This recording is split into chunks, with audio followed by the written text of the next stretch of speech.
1 mole of liquid A and 2 moles of liquid B makes a solution having a total vapor pressure of 40 torr. The vapor pressure of pure A and pure B are 30 torr and 45 torr respectively.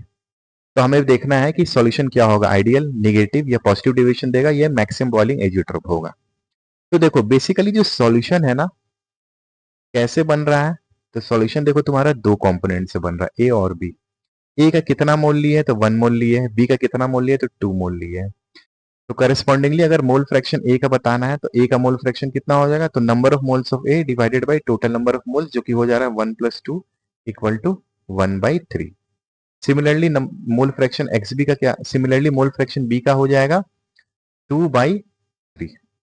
ठीक है।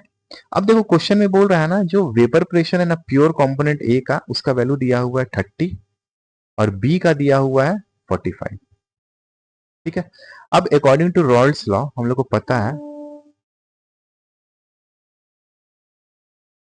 According to Raoult's law net pressure का value कितना हो जाएगा, तो mole fraction of x है multiplied by vapour pressure of pure component A plus mole fraction of B multiplied by vapour pressure of pure component B. ठीक है। तो यहाँ पे वैल्यू सब्सटीट्यूट कर दो, एक्स का वैल्यू देखो 1/3 है, तो 1/3 इंटू पी ए नॉट का वैल्यू है 30 इंटू 30 प्लस एक्सपी का value 2/3 into P not be का वैल्यू है 45।